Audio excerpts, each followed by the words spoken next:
उद्यापासून सुरू होणाऱ्या अर्थसंकल्पीय अधिवेशनाच्या पार्श्वभूमीवर थोड्याच वेळात सरकारचं चहापान, विरोधकांचा चहापानावर बहिष्कार, तर दोन्ही सभागृहात विरोधी पक्ष नेता नसल्यानं विरोधकांची टीका.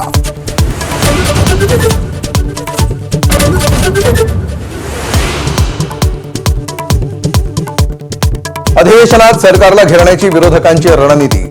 लाडकी बहीण, मुंढवा जमीन घोटाळ्यासह मंत्रालयातील लाचखोरी प्रकरणावरून विरोधक सरकारला घेरण्याच्या तयारीत, तर अजितदादांच्या अपघातासंदर्भात विरोधक सवाल विचारणार.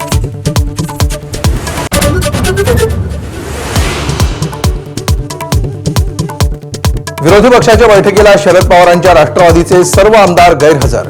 मुख्यमंत्र्यांना दिलेल्या पत्रावरही राष्ट्रवादीच्या आमदारांची सही नसल्यानं चर्चा, तर विसंवाद झाला पण राष्ट्रवादी मविया सोबतच. भास्कर जाधवांकडून सारवासारव.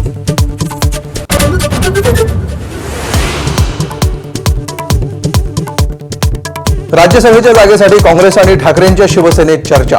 शरद पवारांच्या राष्ट्रवादीला बाजूला ठेवून उद्धव ठाकरेंची थेट दिल्लीत काँग्रेस हायकमांडची चर्चा. राज्यसभेची जागा काँग्रेसला द्या, हर्षवर्धन सपकाळांची मागणी.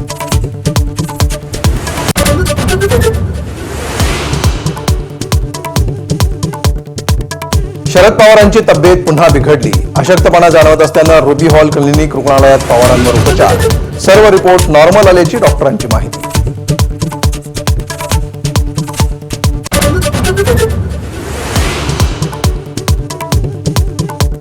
राज्यातील 75 शाळांना अल्पसंख्याक दर्जा देण्याच्या बातमीत नवा ट्विस्ट. अजित पवार हयात असताना निर्णय.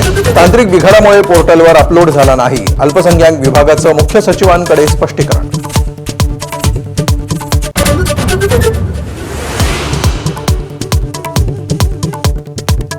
महापुरुषांच्या पुतळ्यावरून बुलढाणा, हिंगोलीसह सोलापुरात वादंग. सोलापुरातील मोहोळमध्ये विनापरवानगी छत्रपती संभाजी महाराजांचा पुतळा उभारण्यानं वाद, तर हिंगोलीमध्ये शिवस्मारक प्रकरणी गुन्हे मागे घेण्याची मागणी.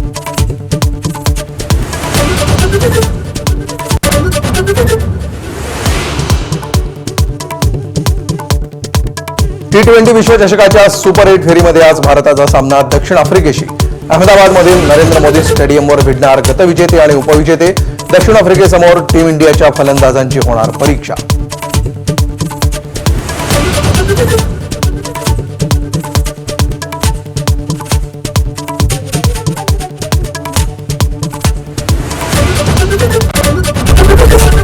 एबीपी माझा, उघडा डोळे बघा नीट.